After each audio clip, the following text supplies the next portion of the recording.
এরই মাঝে বেঁচে থাকি হাসি কাঁদি।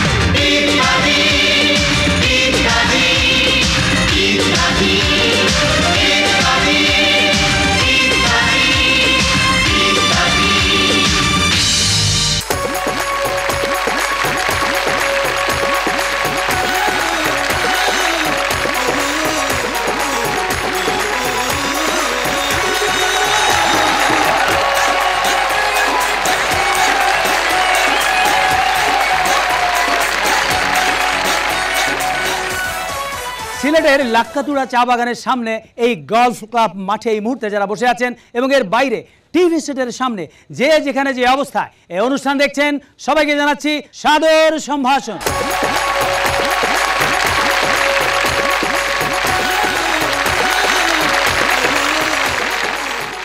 দর্শক মণ্ডলী, দীর্ঘদিন থেকে আমরা বাংলাদেশের বিভিন্ন ইতিহাস, ঐতিহ্য এবং প্রত্নতাত্ত্বিক স্মৃতি বিজড়িত স্থানসমূহে গিয়ে ইত্যাদি অনুষ্ঠান ধারণ করে আসছি। তারই ধারাবাহিকতায় এবার আমরা এসেছি আধ্যাত্মিক ঐতিহ্যের নগরী পুণ্যভূমি এই সিলেটে। সিলেটের আরেকটি পরিচয় দুটি পাতা একটি কুড়ির দেশ হিসেবেও।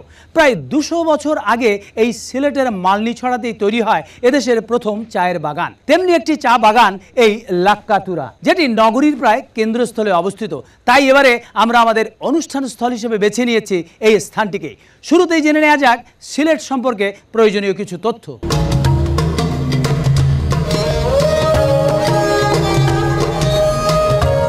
বাংলাদেশের এক প্রাচীন জনপদের নাম সিলেট, যা পুণ্যভূমি বা আধ্যাত্মিক নগরী হিসেবেও পরিচিত।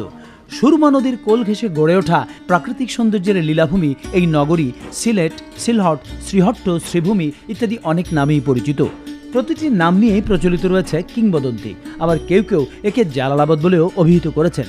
হজরত শাহজালাল রহমতুল্লাহ আলাইহে এবং হজরত শাহপরান রহমতুল্লাহ আলাইহে সহ 360 আউলিয়ার মাজার যেমন এখানে রয়েছে, তেমনি গোলাপগঞ্জের ঢাকা দক্ষিণে রয়েছে শ্রী চৈতন্য মহাপ্রভুর স্মৃতি বিজড়িত তীর্থস্থান। প্রতিদিন দেশ বিদেশের হাজার হাজার ধর্মপ্রাণ মানুষের আগমন ঘটে এখানে। পাহাড়, টিলা আর দিগন্ত বিস্তৃত চা বাগান যেন সিলেটকে ঢেকে রেখেছে এক সবুজ চাদরে। সিলেটের খ্যাতি সারা বিশ্বে পৌঁছে দেয় এখানকার চা। সিলেটের সুরমা নদীর উপর 1936 সালে নির্মিত হয় স্টিলের এই কিন ব্রিজটি, যা দেশ বিদেশে সিলেটের প্রতীক হয়ে উঠেছে। আর এর পাশেই রয়েছে চাঁদনীঘাটের সিঁড়ি আর আলিয়ামজাদের ঘড়ি। চাঁদনীঘাটের সিঁড়ি, আলিয়ামজাদের ঘড়ি, বঙ্কুবাবুর দাড়ি, জিতু মিয়ার বাড়ি, সিলেটকে নিয়ে আঞ্চলিকে প্রবাদ বাক্য এখনও জনপ্রিয়। সিলেটের গোয়াইনঘাট উপজেলার জাফলং পর্যটন কেন্দ্র হিসেবে গুরুত্বপূর্ণ স্থান। সিলেটে রয়েছে প্রাকৃতিক গ্যাস ও তেলের মতো প্রাকৃতিক সম্পদ।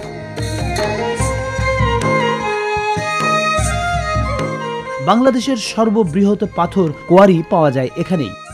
বাউল আর মরমী গানের উন্মাতাল ঢেউ সিলেট বিভাগের সর্বত্রই।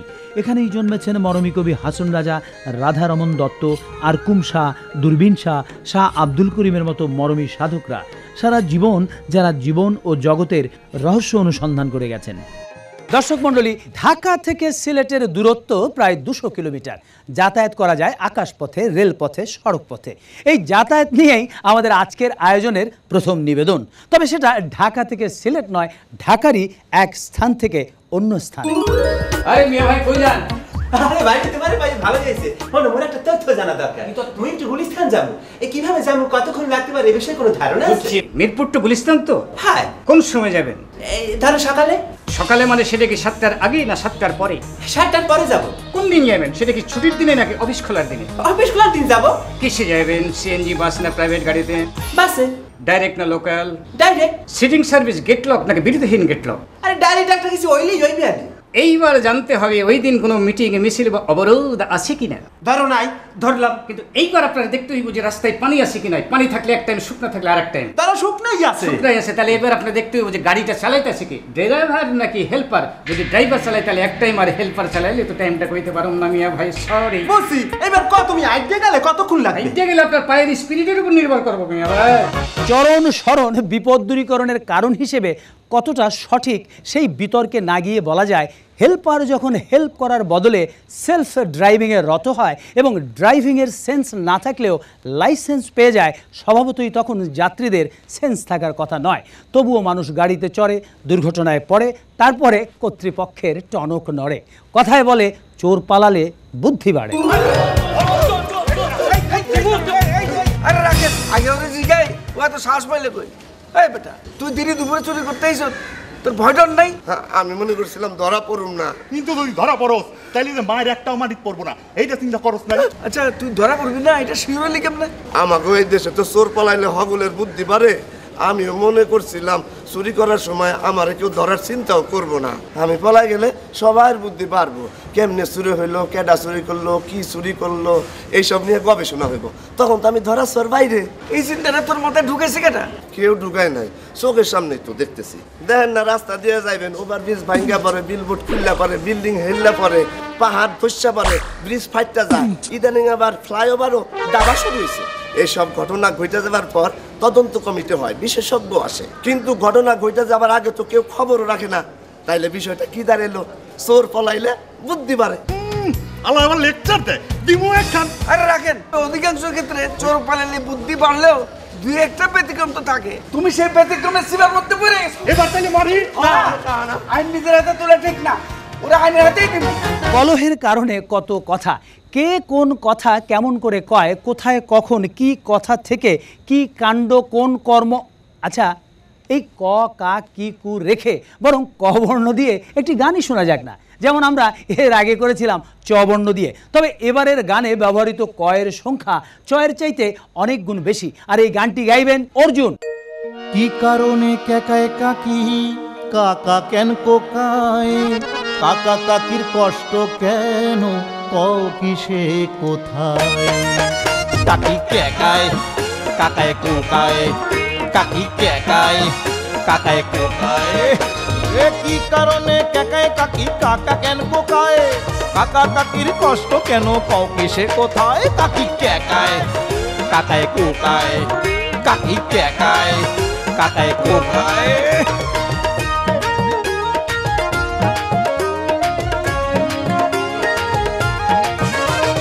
কাকার কাছে কইল কাকি কিনতে করলা, কিনলো কাকায় কুমড়া কদু কচু গাছ কলা। কেনা কাটায় কাঁচা কাকায়, কেনা কাটায় কাঁচা কাকায়, কাকি ক্যাচ ক্যাচায়, কাকি কেকায়, কাকায় কোকায়, কাকি কেকায়, কাকায় কোকায়।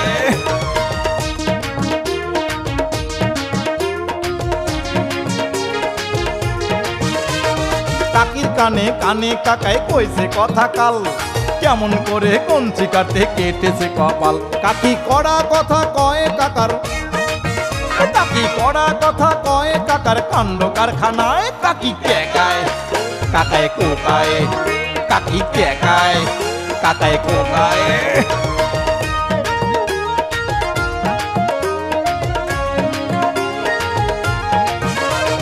কালকিনির কলা কান্দির কোন কবিরাজ, কান্দু কাকারে কইছিল কমাতে কাম কাজ। কাকার কর্ম কাণ্ডে কাকি, কাকার কর্ম কাণ্ডে কাকি ক্রোধে কেটকেটায়, কাকি কেকায়, কাকায় কোকায়, কাকি কেকায়, কাকায় কোকায়। কাকা কাকির কলহের কথা থেকে ঢাকাঢাকি নয়, বরং ঢাকার রাস্তায় চলমান একটি বাসের ভেতরের দৃশ্য দেখা যাক এবার।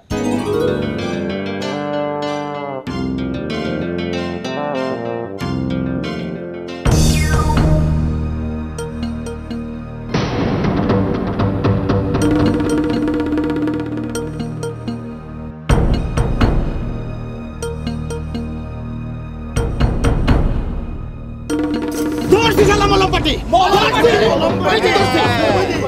আমি আগেই বুঝছিলাম এর লেগে তো আমি সরে গেছি আমারে না পাইয়াই আপনারে লাগাতে গেছি আরে ভাই কি যাতা কইতেছেন তাইলে হাতের মধ্যে মলমের কোণে রাখছেন কে হ্যাঁ ঠিকই তো মরো আপনার হাতে কে কাম আছে দেখছেন শালার কত বড় সাহস আবার কয় কাম আছে এই তোর কি কাম আছে তোর কি কাম আছে তুই আমার নাকের মধ্যে মলম লাগিয়ে বেচাইছিলি কে তুই আমারে অজ্ঞান কইরা সব নিয়ে যে বেচাইছিলি ধর ঠেলারে ভাই ভদ্রভাবে কথা কন আপনার নাকে মলম লাগাইতে যাবো কেন আমার মাথা ব্যথা করতেছে তাই কপালে হাত দিতে গেছি আর আপনি হাত ধরে ফেলাইছেন এই দেখেন এইটা কি পাম সুইটা দেখেন মানুষের মাথা ব্যথা হইলে অনেকেই ব্যবহার করে আজকাল মলমের কোড়া দেখলেই ডর লাগে কোন কোড়া কি এর মলম কেডাই জানে হেরেও তো এমনি পাশে বইয়া চান্স মতো মলম লাগে কিন্তু ভাই আমার দেখলে কি মলম পার্টির মতো লাগে আর হেরা কি এরকম সবাইকে দেখায় মলম লাগায় শুনেন ভাই কেটা যে মলম পার্টি এটা কি গায়ে লেখা থাকে তবে আমাদের সবারই সচেতন থাকাটা ভালো কথায় আছে সাবধানের মার নেই।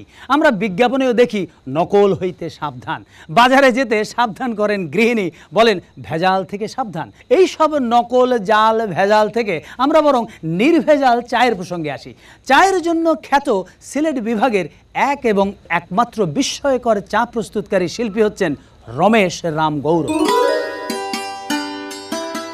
সিলেটের সঙ্গে চায়ের একটি নিবিড় সম্পর্ক রয়েছে, আর এই চাও রয়েছে বিভিন্ন রকম, দুধ চা, দুধবিহীন চা, লেবু চা, আদা চা ইত্যাদি। তবে একই পাত্রে 7 রং বিশিষ্ট চা সত্যি দুর্লভ। আর এই দুর্লভ আলোচিত চায়ের উদ্ভাবক শ্রীমঙ্গলের রামনগরের নীলকণ্ঠ চা কেবিনের স্বত্বাধিকারী রমেশ রাম গৌর। এই শ্রীমঙ্গলে রয়েছে তার আরও একটি শাখা। প্রথম 2 রং, তারপর 3 রং এবং 5 রং থেকে সবশেষে আবিষ্কার করেছেন 7 রং চা। অনেকে এটাকে 7 রঙের চা বললেও তিনি বলেন 7 লেয়ার বা 7 স্তরের চা, যার প্রতিটি স্তরের স্বাদই ভিন্ন। স্বাদ এবং রঙের এই ভিন্নতা যে কোনো চা প্রেমিকের জন্যই এক ভিন্ন অভিজ্ঞতা। টেলিভিশন এবং পত্রপত্রিকার মাধ্যমে ইতিমধ্যেই রমেশ রামগৌরের এই 7 রং চায়ের খবর অনেকেই জেনেছেন। তবে ইত্যাদিতে আজ রমেশ রামগৌর একটু নতুন খবর শোনাবেন। মানুষ ধীরে ধীরে নতুনের দিকে যায়। এতদিন আমি 7 লেয়ারের চা বানিয়ে সবাইকে খাইছি, এখন আমি 10 লেয়ার চা আগামীতে সবাইকে বানিয়ে খাওয়াবো। অর্থাৎ তিনি 7 রং থেকে 10 রঙে যাবেন, তার ভাষায় 7 স্তর থেকে 10 স্তর। আর সেজন্য ইত্যাদি দর্শকদের জন্য তিনি পরীক্ষামূলকভাবে বানালেন 2 গ্লাস 10 রং চা। চা শিল্পীর কাছ থেকে আমরা এসেছি আবার এই চা বাগানে, এবং শুরুতে আপনাদের প্রশ্ন করব এই চা নিয়েই, কারণ এবার আমরা শুরু করব আমাদের আমন্ত্রিত দর্শকদের জন্য পর্ব। এবং এই পর্বে আপনারা যারা এখানে উপস্থিত রয়েছেন তাদের মাঝখান থেকে আমরা 3 জন দর্শককে বাছাই করব। আমাদের সঙ্গে রয়েছেন আমাদের সহকারী রানা এবং মামুন, তারা আপনাদেরকে মনোনীত করবেন এবং যারা সঠিক উত্তর দিতে পারবেন তাদেরকে বাছাই করবে। শুরু করছি আমরা প্রথম প্রশ্ন। প্রথম প্রশ্নের উত্তর দেবেন আপনারা যারা এই মাঝখানটায় বসেছেন তারা। প্রথম প্রশ্ন হচ্ছে, বাংলাদেশের প্রাচীন এবং প্রথম চা বাগানটির নাম কি এবং কত সালে সেটি প্রতিষ্ঠিত হয়েছিল? হ্যাঁ, ওখানে একজন। 1854 সালে মালনীছড়া চা বাগান। হ্যাঁ, উত্তর সঠিক হয়েছে, তার জন্য করবালি। আচ্ছা, আপনার নামটা বলুন। মোহাম্মদ আমিনুল ইসলাম। কি করেন আপনি? ব্যাংকে চাকরি করি। ব্যাংকে চাকরি করেন, অনেক ধন্যবাদ। এবার আমরা যাব পরবর্তী প্রশ্নে। পরবর্তী প্রশ্নের উত্তর দেবেন আপনারা যারা এখানটায় বসেছেন তারা। প্রশ্নটি হচ্ছে, সিলেট জেলা কত সালে প্রতিষ্ঠিত হয়েছে? হ্যাঁ, ওখানে একজন। 1971 সালে। 1856 সাল। 1884। আমি দেখতে পাচ্ছি অনেকে উত্তর দিয়েছেন কিন্তু সবাই ভুল উত্তর দিয়েছেন, তাই আমরা এখানে কাউকেই পেলাম না। সঠিক উত্তরটি হচ্ছে 1782 সালের 3রা জানুয়ারি। আমরা এবার চলে যাচ্ছি পরবর্তী প্রশ্নে। পরবর্তী প্রশ্নের উত্তর দেবেন আপনারা যারা এখানটায় আছেন তারা। এই সিলেটে ছোট বড় মিলিয়ে কটি হাওর রয়েছে? 110টি। হয়নি, এখানে একজন পেয়েছি মহিলা। হ্যাঁ, বলুন আপনি। 82। 82 উত্তর সঠিক হয়েছে, তার জন্য করবালি। আপনার নাম? কনকলতা বণিক। কি করেন আপনি? গৃহিণী। অনেক ধন্যবাদ আপনাকে, আমরা দুজনকে পেয়ে গেলাম। আমরা নেব আরো একজন দর্শক। এবার আমি যাচ্ছি পরবর্তী প্রশ্নে। উত্তর দেবেন আপনারা সবাই। কবিগুরু রবীন্দ্রনাথ ঠাকুর এবং আমাদের জাতীয় কবি কাজী নজরুল ইসলাম এই সিলেটে ভ্রমণ করেছিলেন। বলতে হবে তারা কে কত সালে এই সিলেট ভ্রমণ করেছিলেন, বলুন আপনি। রবীন্দ্রনাথ ঠাকুর 1923 সালে এবং কাজী নজরুল ইসলাম 1928 সালে। হয়নি। রবীন্দ্রনাথ ঠাকুর 1928 সালে এসেছিলেন এবং কাজী নজরুল ইসলাম এসেছিলেন 1832 সালে। হয়নি। রবীন্দ্রনাথ ঠাকুর এই সিলেট ভ্রমণ করেছিলেন 1919 সালের মার্চ মাসে এবং কবি কাজী নজরুল ইসলাম দুবার এসেছিলেন এই সিলেটে, এবং তিনি এসেছিলেন একবার 1926 সালে এবং আরেকবার এসেছিলেন 1928 সালে। আমরা এই প্রশ্নের উত্তরেও কাউকে নিতে পারছি না, আমরা চলে যাব পরবর্তী প্রশ্নে। প্রিয়দর্শী, রায় পিথৌরা, টেকচাঁদ, ওমর খৈয়াম, সত্যপীর ইত্যাদি ছদ্মনামে সিলেটের একজন বিখ্যাত সাহিত্যিক সাহিত্য রচনা করেছেন। বলতে হবে সেই সাহিত্যিকের নাম কি? হ্যাঁ, আজরফ। হয়নি, উত্তর সঠিক হয়নি। এখানে একজন বলুন আপনি। সৈয়দ মুস্তফা আলী। সৈয়দ মুস্তফা আলী, উত্তর সঠিক হয়েছে। অনেক ধন্যবাদ আপনাকে। আমরা 3 জন দর্শক পেয়ে গেছি। আসুন আপনারা মঞ্চে চলে আসুন, তাদের জন্য করতালি, চলে আসুন। আমরা আমাদের নির্বাচিত 3 জন দর্শক এখানে পেয়ে গেছি। এবার আমরা তাদের নিয়ে শুরু করব আমাদের দ্বিতীয় পর্ব। তবে দ্বিতীয় পর্বে রয়েছে প্রশ্ন এবং উত্তর, এবং এই প্রশ্ন এবং উত্তর জানার জন্য আমরা একটি গান শুনবো। আর এই গানটি গাইবার জন্য আমরা আমন্ত্রণ জানিয়েছি এই সিলেটেরই 2 জন নিবেদিত প্রাণ শিল্পী, যারা দীর্ঘদিন থেকে লোকসঙ্গীত পরিবেশন করে আসছেন। তাদের একজন হচ্ছেন আকরামুল ইসলাম, আরেকজন হচ্ছেন হিমাংশু বিশ্বাস। আকরাম ভাই, আমরা জেনেছি যে হাসন রাজার সেই জনপ্রিয় গান সোনা বন্দে আমারে দিওয়ানা বানাইলো, এই গানটির সুরকার তো আপনি? হ্যাঁ, আমি। আচ্ছা, অত্যন্ত জনপ্রিয় একটি গান, তার জন্য করতালি। আমরা অনেকে গাইছি কিন্তু আমরা জানি না এই গানটির সুরকারকে। আজকে এই 2 জন শিল্পী এখানে একটি গান গাইবেন, আপনারা গানটি মনোযোগ দিয়ে শুনবেন এবং আপনাদেরকে গান শোনার পরে কিছু প্রশ্ন দেওয়া হবে। এই প্রশ্নগুলোর উত্তর যিনি সবচেয়ে বেশি দিতে পারবেন তার জন্য থাকবে কম্পিউটার। তাহলে আমরা শুরু করছি গান।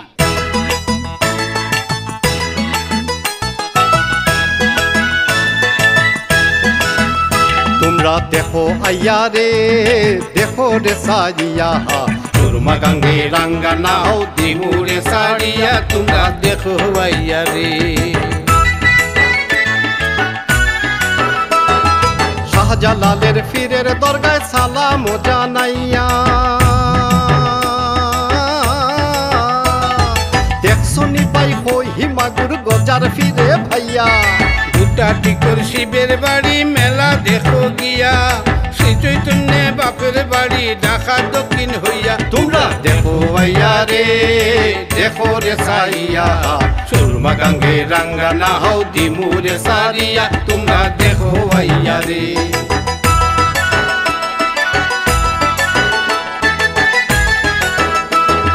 পালাগুঞ্জের শীতল পাটি শীতল করবো কায়া,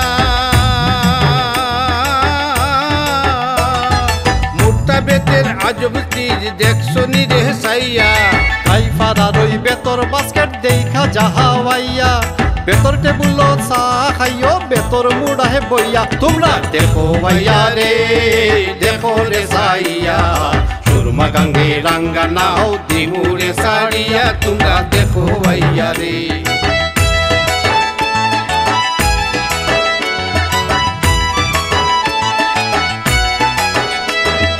হরিফুডের গ্যাস নি দেখছো নীল পাইপ দিয়া, সার কারখানা দেখা যাও ভাই ফেসুগঞ্জে গিয়া, তেজপাতার ওই পাহাড় দেখো জনটা পুরো গিয়া, আর জনটা রাত্রি বানবো দেখো তোমার সুর দিয়া, তোমরা দেখো আইয়া রে, দেখো রে সাইয়া, সুরমা গাঙ্গে রাঙ্গা না হোক দিমুরে সারিয়া, তোমরা দেখো আইয়া রে। আমরা সিলেট জেলার কিছু বিখ্যাত স্থান এবং ঐতিহ্যবাহী বিষয়ের উপর একটি চমৎকার গান শুনলাম এই 2 জন শিল্পীর কণ্ঠে। ইতিমধ্যেই আমাদের সহকারীরা আপনাদের কাছে প্রশ্নগুলো তুলে দিয়েছে। উত্তর দেওয়ার জন্য নির্ধারিত সময় হচ্ছে 30 সেকেন্ড। প্রশ্নগুলো হচ্ছে গানের উপর ভিত্তি করে গানটিতে কোন স্থানে গিয়ে মেলা দেখার কথা বলা হয়েছে। 2 নম্বর প্রশ্ন হচ্ছে শ্রী চৈতন্যের বাড়ি কোথায় উল্লেখ করা হয়েছে। 3 নম্বর প্রশ্ন হচ্ছে কোথাকার বেতের বাস্কেট দেখতে বলা হয়েছে। 4 নম্বর প্রশ্ন হচ্ছে গানটিতে হরিপুরের গ্যাসের পাইপের রং হিসেবে কোন রঙের কথা বলা হয়েছে। এবং শেষ প্রশ্ন হচ্ছে জৈন্তাপুর গিয়ে কি দেখতে বলা হয়েছে। সময় শেষ, তারা লিখে ফেলেছেন। এবার আমরা দেখব কে সবচাইতে বেশি প্রশ্নের সঠিক উত্তর দিতে পেরেছেন। আমরা ফলাফল পেয়ে গেছি। ফলাফলে দেখা যাচ্ছে কনকলতা বণিক 5টি প্রশ্নেরই সঠিক উত্তর দিতে পেরেছেন। সুতরাং আপনি হচ্ছেন আমাদের আজকের কম্পিউটার বিজয়ী। আর আপনাদের জন্য রয়েছে আমাদের কাছে সব সময়কার জন্য মূল্যবান পুরস্কার এই বই, রয়েছে কেয়ার গিফট সামগ্রী, এবং এই সবগুলো পুরস্কারই দেওয়া হচ্ছে কেয়া কসমেটিক্স লিমিটেডের সৌজন্যে। এই পর্বে অংশগ্রহণ করার জন্য আপনাদের সবাইকে ধন্যবাদ। ধন্যবাদ আকরামুল ইসলাম এবং হিমাংশু বিশ্বাসকে। ধন্যবাদ সবাইকে।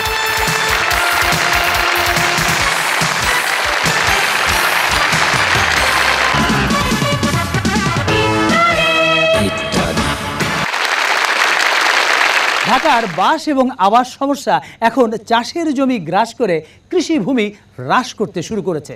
জলাভূমি, বনভূমি, পাড়া মহল্লার গণভূমিতেও গণহারে বিক্রি হচ্ছে ফ্ল্যাট এবং প্লট। এর কিছু নির্মাণরত, কিছু সুদূর পরাহত। এই দৃশ্যটি দেখলেই বোঝা যাবে সেই সুদূর কত দূর। বসুন বসুন বসুন। জি বলেন, কোন লোকেশনে কি সাইজের ফ্ল্যাট দরকার? আমাদের তো মেলা প্রজেক্ট। আপনাকে এর আগে কোথায় দেখেছি বলুন তো? এই বাড়ি ঘর জমি জমা এই ব্যবসায়ী তো করতেছি 15-16 বছর ধরে। হ্যাঁ মনে পড়েছে, গহীন পানি নাকি আকাশ পাতাল রিয়েল এস্টেট। সেটা তো 14 বছর আগের কথা। আমাদের কাছে তো রেকর্ড আছে। দাঁড়ান দেখি কোন প্রজেক্ট। আসসালামু আলাইকুম। আসেন ভাই আসেন, আপনার জন্যই খাড়ায় রয়েছি। চলেন নৌকায় ওঠেন, আসেন। এই যে এখন আমরা যেখানে যাইতেছি এইটা হলো গিয়া অ্যাপার্টমেন্টে ঢোকার রাস্তা, আর ওই যে ওখানে দেখতেছেন ওইটা হলো গিয়া আমাদের পরবর্তী প্রজেক্ট, গহীন পানি প্রজেক্ট। এখন ওইখানে 40 ফুট পানি। তা আপনারা ডেলিভারি দেবেন কবে? জি 2005 সালে। হ্যাঁ এত বছর পর? তো পানি শুকাইতে হবে না, পানি শুকাইবো, কাজ করুন, তারপরে তো ডেলিভারি দেবো। কি বুঝলেন? 98 সালে বলছিলাম 2005-এ ডেলিভারি দেবো, শুনে ডরাই গেছিলেন। আর এখন 2011 সাল। আরে সেই সময় যেটা চিন্তা করছি এখন তো সেটাই হইতেছে। আপনার এই প্রজেক্টের সব প্লট কি বিক্রি হয়ে গেছে? এতদিন থাকে নাকি? বাড়িঘর হয়েছে? আরে কেমনে হইব? 40 ফুট পানি শুকাতে সময় লাগে না, আর একটু অপেক্ষা করতে হইব। তা যাজ্ঞা, তখন তো নিলেন না, এখন কি নিবেন বলেন? এখন আবার কয় বছরের প্ল্যান? আগে প্রজেক্ট দেখেন। এই যে দেখেন কি সুন্দর ডিজাইন। বাহ, গাড়ি ঘোড়া চলছে, আশেপাশে কত খোলামেলা জায়গা, ভালোই তো। আচ্ছা এখানে গাড়িতে যেতে কতক্ষণ লাগবে? গাড়ি তো যাইবই না, কিন্তু ডিজাইনে দেখলাম গাড়ি ঘোড়া চলছে। আর ওইটা তো ফিউচার প্ল্যান। ধরেন গাড়িতে করে এখান থেকে 100 কিলোমিটার যাবেন, ডরায়েন না, ওটা ঢাকা বিভাগের মধ্যেই আছে। তারপর মেন রোডের থেকে নাইমা আপনি রিক্সা বা ভ্যানে করে 5 কিলোমিটার যাবেন। তারপর আপনি পায়ে হাইটা আরো 5 কিলোমিটার যাবেন, বাস আপনি জায়গা মতো পৌঁছে গেলেন। ওইখানে কিন্তু এখন খুব ভালো ফসলাদি হয়। তাই প্রজেক্ট কবে হ্যান্ডওভার করবেন? এই 2025 সালে। কি ভয় পেয়েন না, আরে এখন যদি না নেন তাহলে 2025 সালে এসে আবার পস্তাইবেন। তখন মনে হইব কি ভুল যে করলাম। হ্যাঁ মনে হবে, যদি ততদিন বেঁচে থাকি। সমস্যারও শেষ নেই, সমস্যা নিয়ে ব্যবসারও শেষ নেই। ব্যবসাতে আবার আমাদের ভাগ্নের নিত্য নতুন চিত্ত চমকিত জল্পনা কল্পনা পরিকল্পনা। তা নিয়ে মামার রাগও কিন্তু অল্প না। দেখুন। মামু কি করতেছো? কি করতেছি? দেখোস না খবর করতেছি? আর রাখো তোমার খবর, আমি তোমার ভালো খবর দিই। কিসের খবর? এই দেখো ভিজিটিং কার্ড, আমার নিউ বিজনেস, মহৎ পেশা। ঘরে ঘরে শিক্ষার আলো জ্বালবো আর কারি কারি টাকা ঘরে তুলবো। তুই এই কার্ডের মধ্যে তোর নামের আগে প্রিন্সিপাল লিখছিস কে? আরে কি কর, আমি প্রিন্সিপাল দেখে প্রিন্সিপাল লিখছি। প্রিন্সিপাল? হ্যাঁ। তুই করছিস কি? এখনো প্র্যাকটিক্যালি করি নাই, তবে পরিকল্পনা করছি আমি একটা স্কুল দেবো, ওই শিশুদের কিন্ডারগার্টেনের মতো আর কি। তার মানে তুই এখন শিশু কলেজে ব্যবসা শুরু করছস? আরে বাবু, এই ব্যবসা একটা অন্যরকম মজা আছে, টাকাও আছে, জায়গায় জায়গায় টাকা, ধাপে ধাপে টাকা। ধাপে ধাপে টাকা মানে? এই ধরো প্রথমে ভর্তি ফিস, এরপর বছর বছর নতুন ক্লাসে উঠানের ভর্তি ফিস, ওইখানে বিরাট লাভ। তারপর মাসিক বেতন, ওইখানেও লাভ। তারপর বছর বছর 3-4টা করে পরীক্ষা, ওইখানেও ফিস, ওইখানেও লাভ। পোলাপানের বই পুস্তক লাভ, কারণ আমার ঠিক করা লাইব্রেরি থেকে বই খাতা কিনতে ওইখানে কমিশন পাবো। বাচ্চা ইউনিফর্মও লাভ। যেমন ধরো বাইরের কোনো টেইলার থেকে ইউনিফর্ম বানাইলে চলবে না, আমরা যে টেইলারের নাম কমু সেখান থেকে ইউনিফর্ম বানিয়ে দিব, সেখানেও কমিশন পাবো। ভর্তির সময় শিশুদের একটা বিরাট লিস্ট ধরাই দেবো, 1 প্যাকেট অফসেট কাগজ, 2 বাক্স টিস্যু, 1 ডজন কলম, মার্কার, আর কত কিছু। অর্ধেক তো খরচ হবে না, বাকি তো বেঁচে যাবো। এরপরে যাক শিক্ষক হিসাবে নেবো, এত বেশি বেতন দিতে হইব না। এই এটা কি স্কুল নাকি ব্যবসা প্রতিষ্ঠান? স্কুলের সাইনবোর্ডে ব্যবসা প্রতিষ্ঠান, তারপরে ধরো খেলাধুলা, শিক্ষা সফর, ওগুলোর মধ্যে লাভ আছে। মোটা টাকা সাদা ধরুন এমন ইনকামের পথ আর কোনো ব্যবসায় আছে মামু, চিন্তা করলে আরো ইনকামের পথ বাই করুন যাইবো। এইবার পাও আমি ব্যবসাটা কেমন বাই করছি। এত ভালো বাই করছস যে তোরে আমার ভাগনা বলে পরিচয় দিতে লজ্জা করতেছে। তোর এই শিক্ষার ব্যবসা তো ভিক্ষার চাইতো খারাপ, ওরা তো চাইয়া নাই, আর তুই তো কাইরা লইতে চাস। সেই জন্য তোর কার্ড আমি সিরা ফেলাম। মামু কার্ডটা সিরা ফেলাইলে? খালি কার্ড না, তুই যদি স্কুল করতি সেটা আমি ভাঙা দিয়ে আসতাম। শোন, ভবিষ্যতে তোরা যদি আমি কোনোদিন শিক্ষা লইয়া 2 নম্বর ব্যবসার ধান্দা করতে দেই, তোর আমি ফাইট না বইলেও পরিচয় দেব না। বরং এইগুলি যারা করে তাদের বিরুদ্ধে মানুষের সচেতন কর, তখন আমি কমু ফাইন আছে যেখানে, মামু আছে সেখানে। এবারে নৃত্য। মণিপুরী সম্প্রদায়ের একটি বিরাট অংশ বাস করেন এই সিলেট অঞ্চলে। মণিপুরের নৃত্যের একটি বিশাল ঐতিহ্য রয়েছে, আছে নিবেদনের একটি মনোরম ভঙ্গিমা, আছে পোশাকেরও বিশেষ বৈশিষ্ট্য, যা এই নৃত্যের মাধ্যমেই আপনারা দেখতে পাবেন। চলুন দেখা যাক নৃত্যটি।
ঐতিহ্যবাহী এই নৃত্যের পর আমরা একটু অর্থের অনর্থে আসি।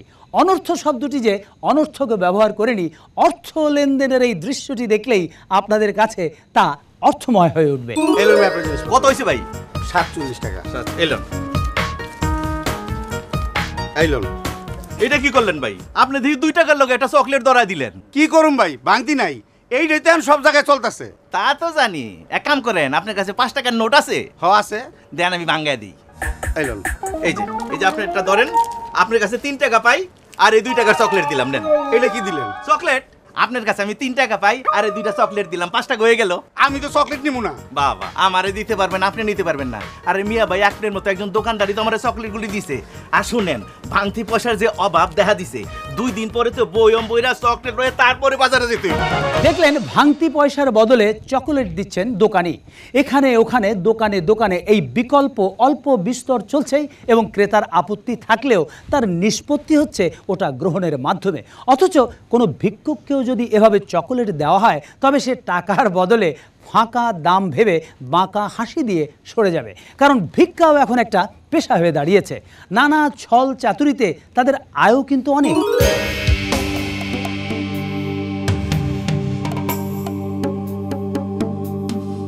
স্যার, কয়টা টাকা দেন? সারাটা দিন কিছু খাই নাই, এই যে হাটটা লুলা, শরীরে বল পাই না। এই নাও।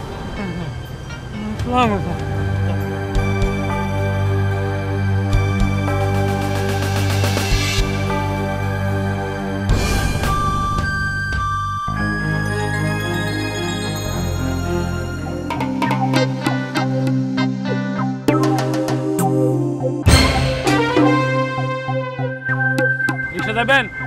জামু। কই যাবেন ভাই? ওই হাসপাতালের সামনে উঠেন।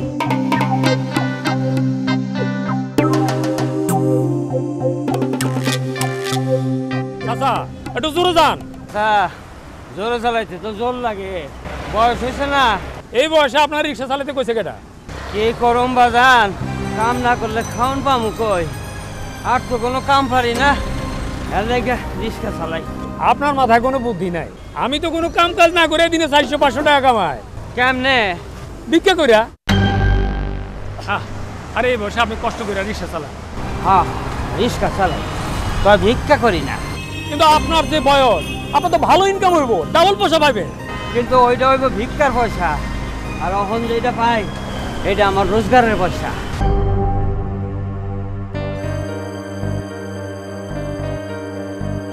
নামেন, আপনার ভিক্ষা করানোর জায়গায় এসে পড়ছি।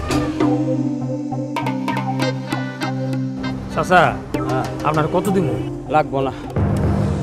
কি? মানুষের কাছ থেকে ভিক্ষা নিয়া এই পয়সা আমারে দিবেন, এইটা নিতেও আমার ইজ্জতে বাঁধে। মনে করেন এই টাকাটা আমি আপনার ভিক্ষা দিয়ে দিলাম।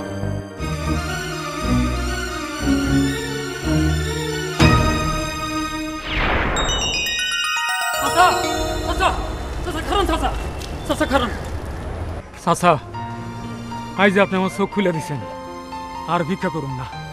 আজ থেকে আমিও কাম করে খামু, দরকার হলে রিক্সা চালামু। কও কি পারবা তুমি? আপনি পারলে আমি পারুম না কেন? আর নয় ভিক্ষা, এই হোক শিক্ষা। এই ভিক্ষা না করার শিক্ষায় আলোকিত এমনই একজন মানুষকে এবার আমরা আপনাদের সামনে উপস্থাপন করব, যিনি মাত্র 6 মাস বয়সে হারিয়েছেন দৃষ্টিশক্তি, তবুও জীবিকা হিসেবে ভিক্ষা বৃত্তিকে অবলম্বন করেননি। নাম তার ফজলুর রহমান। চোখে তার আলো নেই, কিন্তু মনের আলোয় চোখে ঠিকই দেখেন এই জগৎ সংসারকে। আর তাই জগতের রং, রূপ, রস, গন্ধ নিয়ে লেখা গান গেয়ে বেড়ান পথে পথে।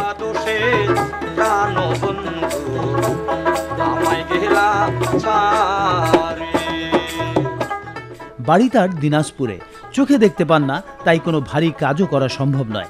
তাই বলে অন্যের কাছে ভিক্ষা চাওয়ারও পক্ষপাতী তিনি নন। সে কারণেই হাতে তুলে নিয়েছেন দোতারা। তার হাতের স্পর্শে সুরের ঝংকার তোলে যন্ত্রটি। তিনি গেয়ে ওঠেন দরাজ গলায়। তার সাথে ঢোল হাতে সঙ্গী হন তার ছেলে এবং একতারা কাঠ করতাল নিয়ে তার স্ত্রী।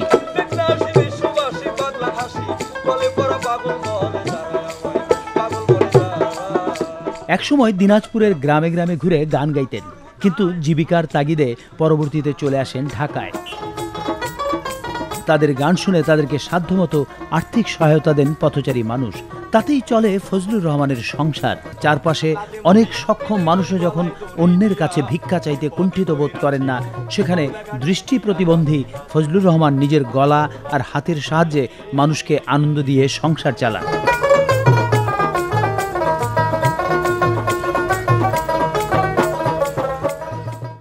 আজকে আমরা পথশিল্পী ফজলুর রহমানকে আমাদের ইত্যাদির মঞ্চে আমন্ত্রণ জানিয়েছি। শুরুতেই আমি তার কাছে অনুরোধ করব আমাদের এই উপস্থিত দর্শকদের জন্য তার দোতারায় একটি গানের অংশবিশেষ বাজিয়ে শোনাতে। আপনি কি শোনাবেন? জি স্যার। তাহলে শুরু করুন।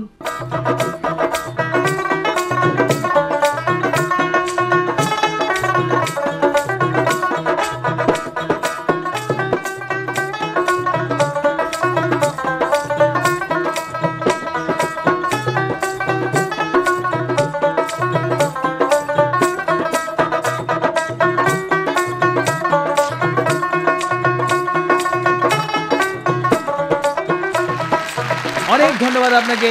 আমরা চমৎকার বাজনা শুনলাম। আমরা এবার কথা বলবো ফজলুর রহমান সাহেবের সঙ্গে। জনাব ফজলুর রহমান, আপনি তো 6 মাস বয়সে দৃষ্টিশক্তি হারিয়েছেন। জি স্যার। তারপরও এত চমৎকার দোতারা বাজানো শিখলেন কি করে? আমি ভাবলাম যে আমাকে তো বাড়ি বাড়ি ভিক্ষা করে বেড়াতে হবে, তা আমি ভিক্ষার থেকে বাঁচার জন্য আমি কি করতে পারি, যার জন্য আমি স্যার আগে একটা বাঁশের দোতরা বাজিয়েছিলাম, তারপর আমি এই দোতরা বাজাইতে আল্লাহ আমাকে তৌফিক দান করেছেন। আচ্ছা আচ্ছা, অনেক ধন্যবাদ। আমি এবার আপনার সন্তানের কাছে জানতে চাইছি, আচ্ছা তোমার কি লেখাপড়া করতে ইচ্ছে করে না? হ্যাঁ, ইচ্ছা করে। এখন আমি যদি লেখাপড়া করি, আমার বাবার সঙ্গে যন্ত্র কে বাজাবে? আচ্ছা ফজলুর রহমান সাহেব, আপনি এভাবে পথে পথে না ঘুরে ছোটখাটো একটা ব্যবসা তো করতে পারেন। জি স্যার, আমাদের পুঁজিপাটটা নাই স্যার, যেটুকু আমরা ইনকাম করি তা তো খাওয়া পড়ায় শর্ট হয়ে যায়। মানে কি পরিমাণ পুঁজি হলে আপনি একটি ব্যবসা করতে পারবেন বলে মনে করেন? স্যার একটা নিম্ন পদের একটা যে কোনো নিম্ন ব্যবসা করতে গেলেও স্যার 20-25 হাজার টাকার কমে ব্যবসা করা যায় না স্যার। আচ্ছা আচ্ছা, তো ফজলুর রহমান সাহেব, আজকে ইত্যাদি অনুষ্ঠানের পক্ষ থেকে আপনাকে অনেক ধন্যবাদ। আমরাও চাই স্ত্রী সন্তানকে নিয়ে এভাবে পথে পথে না ঘুরে আপনার সন্তানকে একটি স্কুলে ভর্তি করিয়ে দিন এবং আপনি যাতে ছোট্ট একটি ব্যবসা করতে পারেন, সেজন্য আজকে আমরা কেয়া কসমেটিক্সের পক্ষ থেকে এবং এই ইত্যাদি অনুষ্ঠানের মাধ্যমে আপনাকে এই 50,000 টাকার চেকটি প্রদান করছি। আপনার এই সঙ্গীত চর্চা অব্যাহত থাকুক। ইত্যাদি অনুষ্ঠানের পক্ষ থেকে আপনাকে অনেক অনেক অভিনন্দন ফজলুর রহমান সাহেব।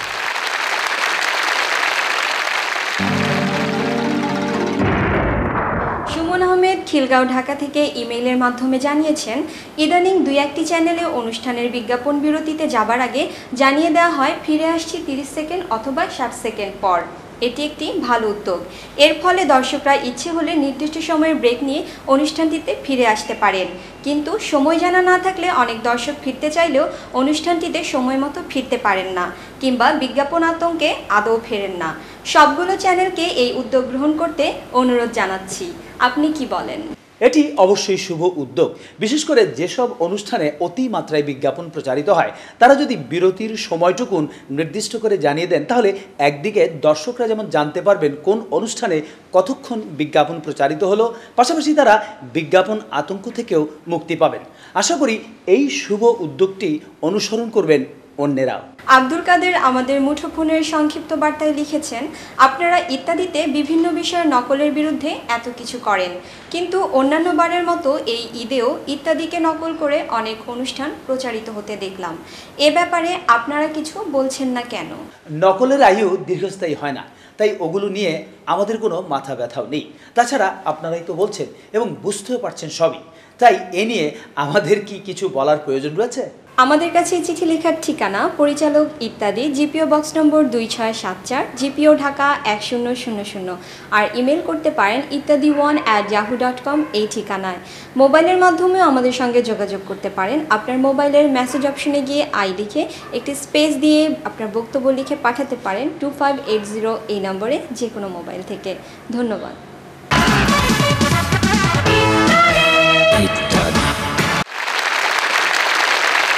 যানজটের জটিল যন্ত্রণায় যে যেখানে যেভাবে জমে যাচ্ছে, কাজের সময় কমে যাচ্ছে, কর্মস্পৃহা দমে যাচ্ছে এবং যার উপশমে যাচ্ছে না কেউ, সেই জটাগ্রস্ত অবস্থাকে কটাক্ষ করে এবারে একটি অভিনব মোবাইল টক শো। দর্শক মণ্ডলী, এই মুহূর্তে আমরা আছি ঢাকার মেহেরপুর এলাকায় যানজটে আটকে পড়া যাত্রী বোঝাই একটি বাসে। এই যানজট কখন ছুটবে কেউ বলতে পারে না। কাশেম টিভির পক্ষ থেকে ঢাকা শহরের বিভিন্ন এলাকায় যানজটে আটকে পড়া মানুষদের নিয়ে আমাদের প্রতিদিনকার নিয়মিত আয়োজন লাইভ মোবাইল টক শো আটকে আছি আমরা শুরু করছি। শুরুতেই জানতে চাইবো, এই যানজটে আপনার অনুভূতি কি? নানান অনুভূতি, কয়টা কমু। প্রথমেই ধরেন এই মুহূর্তে ভীষণ টেনশন আছি, 9টার অফিসে কয়টায় পৌঁছাবো।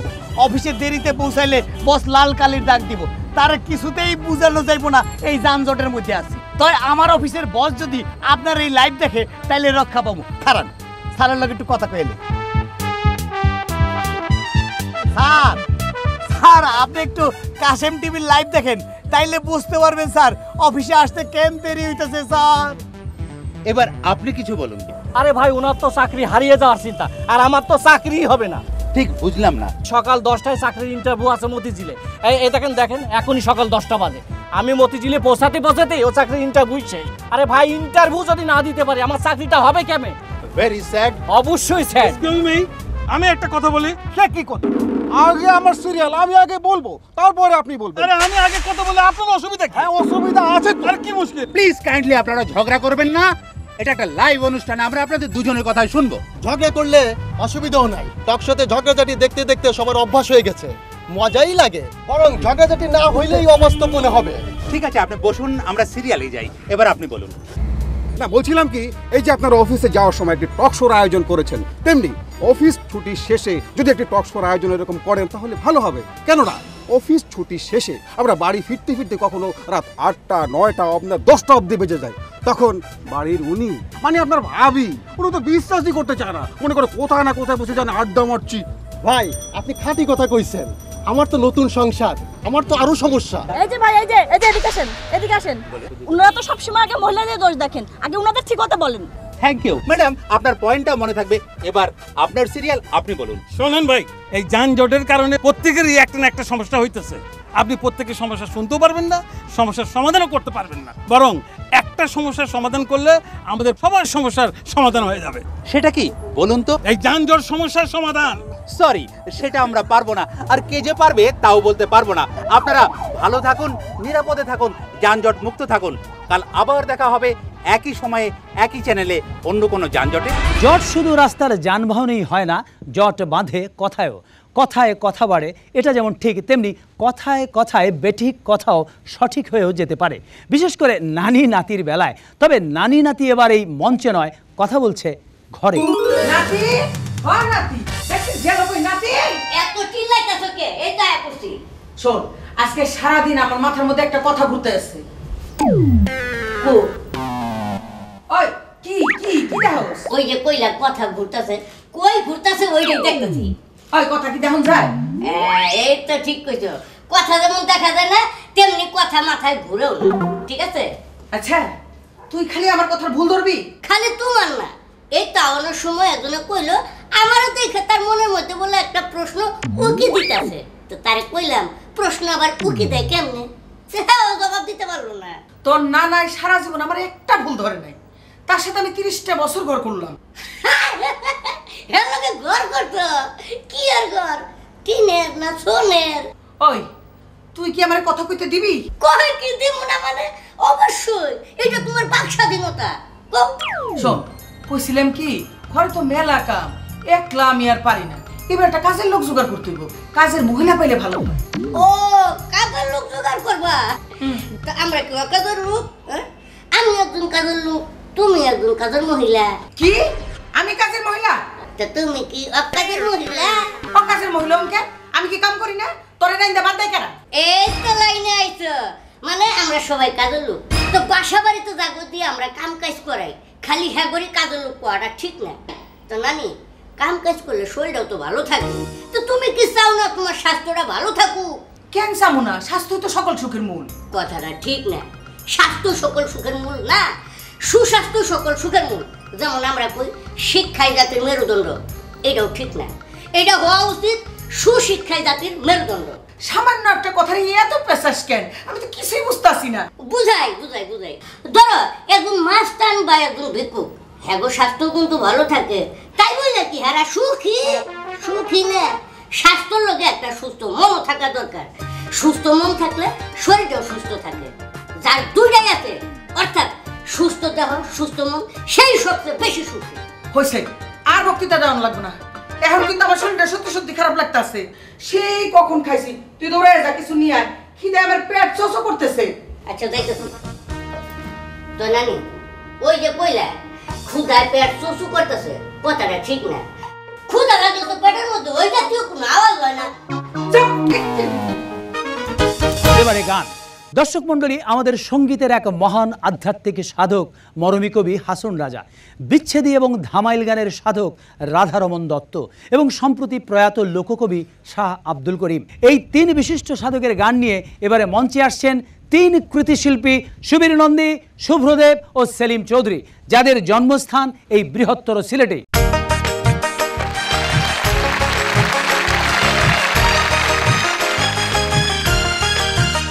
লোকে বলে এ বলে রে ঘর বাড়ি বালা নয়া মা, লোকে বলে এ বলে রে ঘর বাড়ি বালা নয়া মা, দেখো কি ঘর বানাই মু আমি, কি ঘর বানাই মু আমি শূন্যের মাঝার, লোকে বলে এ বলে রে ঘর বাড়ি বালা নয়া মা।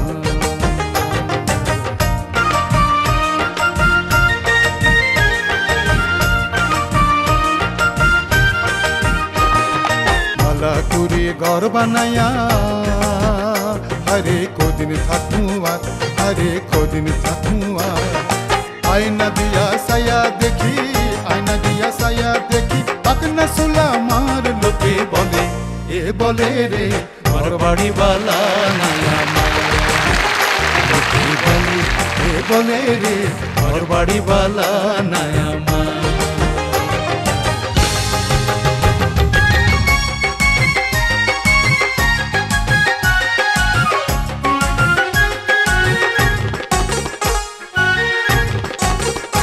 আমি রব না গৃহে, রব না গৃহে, বন্ধু বিনে প্রাণ বাসে না, এগো বন্ধু বিনে প্রাণ বাসে না, এগো বন্ধু বিনে প্রাণ বাসে না, না না না গো বন্ধু বিনে প্রাণ বাসে না। আমি রব না গৃহে, রব না গৃহে, বন্ধু বিনে প্রাণ বাসে না।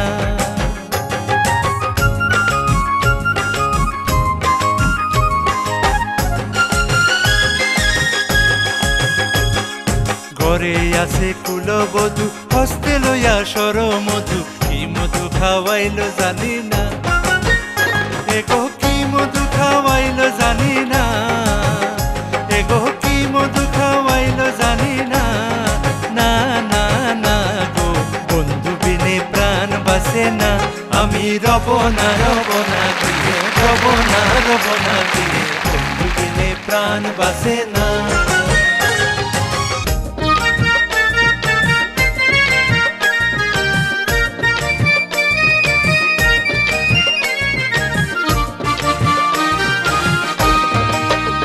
গাড়ি চলে না চলে না চলে না রে, গাড়ি চলে না, গাড়ি চলে না চলে না চলে না রে, গাড়ি চলে না। চড়িয়া মানব গাড়ি যাইতেছিলাম বন্ধুর বাড়ি, চড়িয়া মানব গাড়ি যাইতেছিলাম বন্ধুর বাড়ি, মধ্যপথে ঠেকলো গাড়ি, উপায়ে বুদ্ধি মেলে না, মধ্যপথে ঠেকলো গাড়ি, উপায়ে বুদ্ধি মেলে না। গাড়ি চলে না চলে না চলে না রে, গাড়ি চলে না।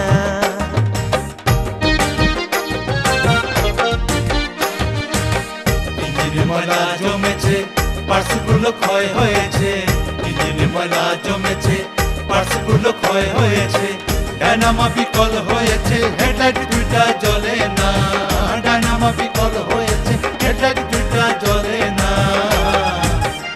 গাড়ি চলে না চলে না চলে না রে, গাড়ি চলে না, গাড়ি চলে না চলে না চলে না রে, গাড়ি চলে না, গাড়ি চলে না চলে না চলে না রে, গাড়ি চলে না।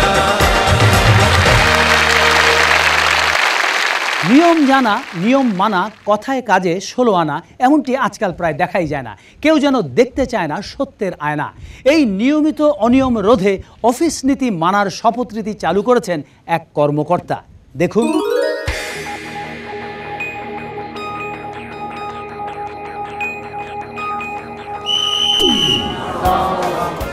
ওয়ালাইকুম আসসালাম। প্রিয় সহকর্মী ভাই ও বোনেরা, এখন শপথ পাঠ করা হবে। প্রতিদিনের মতো আমি বলবো, সাথে আপনারা বলবেন। আমি শপথ করিতেছি যে, আমি শপথ করিতেছি যে সদা সত্য কথা বলিব, সদা সত্য কথা বলিব, অযথা ফাইল আটকাইয়া মানুষকে হয়রানি করিব না, অযথা ফাইল আটকাইয়া মানুষকে হয়রানি করিব না, অফিসে কোনরূপ দুর্নীতি বা অবৈধ লেনদেন করিব না, অফিসে কোনরূপ দুর্নীতি বা অবৈধ লেনদেন করিব না, কোনরূপ স্বজন প্রীতি করিব না, কোনরূপ স্বজন প্রীতি করিব না, অফিস সময়ে ঘুমাইব না এবং ব্যক্তিগত কাজ করিব না, অফিস সময় ঘুমাইব না এবং ব্যক্তিগত কাজ করিব না, ব্যক্তিগত কাজে অফিসের গাড়ি ব্যবহার করিব না, ব্যক্তিগত কাজে অফিসের গাড়ি ব্যবহার করিব না, কখনো বসদের তোষামত করিব না, কখনো বসদের তোষামত করিব না, অফিসের কাগজ কলম বা অন্যান্য জিনিস কখনোই বাসায় লইয়া যাইব না, অফিসের কাগজ কলম বা অন্যান্য জিনিস কখনো বাসায় যাইব না, অফিসে কোনরূপ দলাদলি করিব না, অফিসে কোনরূপ দলাদলি করিব না। এই শপথ ভঙ্গ করিলে অফিস আমাকে যেই শাস্তি দেবে তাহা মাথা পাতিয়া লইব। এই শপথ ভঙ্গ করিলে অফিস আমাকে যেই শাস্তি দিবে তাহা মাথা পাতিয়া লইব। দেখলেন নিয়ম মানার শপথ। কিন্তু শপথ করেও কজন বিপথে না গিয়ে সুপথে থাকবেন তা শপথ করেও বলা যাবে না। এসব ক্ষেত্রে হোক বা না হোক, বাস্তব ক্ষেত্রে একটি গ্রামে এমনটি ঘটেছে। আইন শৃঙ্খলা ও নিয়মকানুন মেনে নিরাপত্তা নিয়ে নিশ্চিন্তে আছেন সেই গ্রামের মানুষ। গ্রামটির নাম পাড়াইল। আর এই গ্রামটিকে সব ধরনের অপরাধ থেকে মুক্ত করার উদ্যোগটি যিনি নিয়েছেন তার নাম নজরুল ইসলাম খান লেবু। পাড়াইল ময়মনসিংহ জেলার কোতোয়ালি থানার ঘাগড়া ইউনিয়নের একটি প্রত্যন্ত গ্রাম। আশেপাশের 4টি থানার সীমান্তবর্তী স্থানে অবস্থিত এই গ্রামের দূরত্ব জেলা সদর থেকে প্রায় 10 কিলোমিটার। এ কারণেই আশেপাশের থানাগুলোর কুখ্যাত অপরাধীরা এসে আশ্রয় নিত এই গ্রামে। দিনে দুপুরেই চলত খুন, ছিনতাই, লুটতরাজ আর ধর্ষণের মতো অপরাধ। অতিষ্ঠ গ্রামবাসী অপরাধীদের হাত থেকে মুক্তির আশায় 1994 সালে গ্রামে মিছিল বের করেন এবং আয়োজন করেন এক অপরাধ নির্মূল সভা। সেদিনের সেই সভায় গ্রামের মানুষ অপরাধ নির্মূলের প্রতিজ্ঞায় জেগে ওঠেন নতুন প্রত্যয়ে। সাহসী মানুষ নজরুল ইসলাম খান লেবুর নেতৃত্বে সেই সভায় 32 জন পুরুষ এবং 32 জন নারী নিয়ে গঠন করা হয় ডিফেন্স পার্টি। শুরু হয় সন্ত্রাসীদের বিরুদ্ধে নিজেদের প্রতিরোধ। তীর, ধনুক, রামদা, বল্লম, হকি স্টিক, বাঁশি, কাঁসার ঘণ্টা ইত্যাদি দেশীয় অস্ত্রের সহায়তায় লেবু তার বাহিনী নিয়ে ঝাঁপিয়ে পড়েন অপরাধীদের মোকাবেলায়। আমরা মানুষকে ভালো করবো, যারা সন্ত্রাসী আছে তাদের আমরা মারবো না, কোনো কিছু করবো না, তাদের আমাদের বোঝাইতে হবে যে তোমরা ভালো হয়ে যাও। প্রতিষ্ঠার 20 দিন পরই এই গ্রাম প্রতিরক্ষা দলের সদস্যরা অভিযান চালিয়ে আগ্নেয়াস্ত্র সহ 22 জন কুখ্যাত ডাকাতকে ধরে থানায় সোপর্দ করেন। ক্রমে ক্রমে অপরাধ মুক্ত হতে শুরু করে পাড়াইল গ্রাম।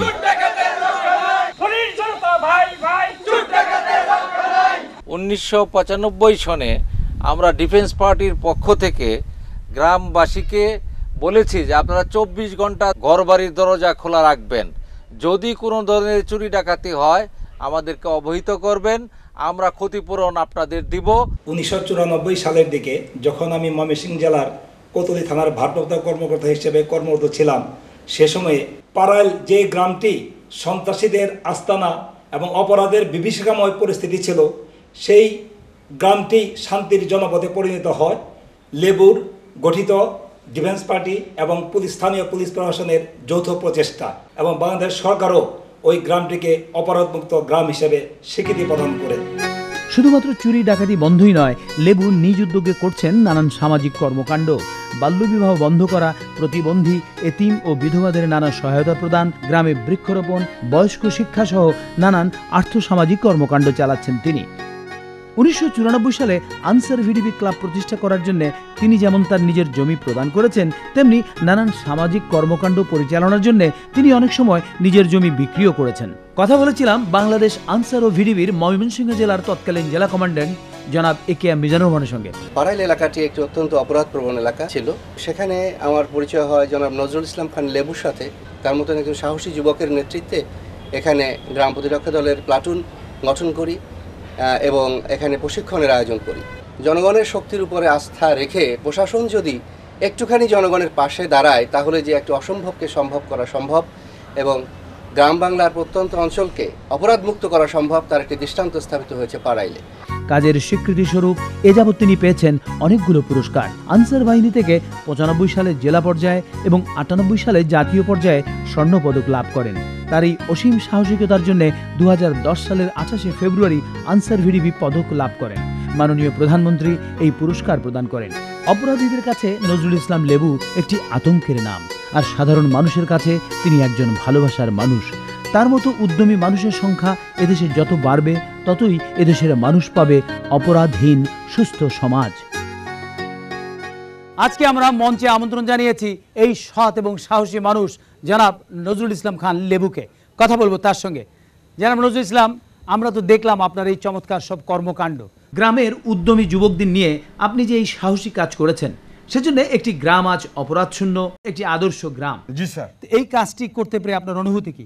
আমি মনে করি আমাদের এই পাড়াইল গ্রামের মতো যদি অন্য অন্য গ্রামে এই ব্যবস্থাটা হতো স্যার, তাহলে মনে হইতো যে সন্ত্রাস অনেক এমনিতেই কমে যেত। আপনি তো এছাড়াও অনেকগুলো সামাজিক কর্মকাণ্ড করেন। জি স্যার। এই যে কাজগুলো করছেন, এর জন্য তো কিছু অর্থেরও প্রয়োজন হয়। জি স্যার। এই অর্থ আপনি কোথায় পান? আমরা কিছু কিছু পয়সা দিয়ে এলাকার মুরব্বীদের কাছ থেকে কিছু পয়সা নিয়ে চাঁদা তুলে এগুলি স্যার করি স্যার। অনেক ধন্যবাদ আপনার এই সাহসিকতার জন্য। আমরা ইত্যাদি অনুষ্ঠানের পক্ষ থেকে আপনাকে অভিনন্দন জানাচ্ছি।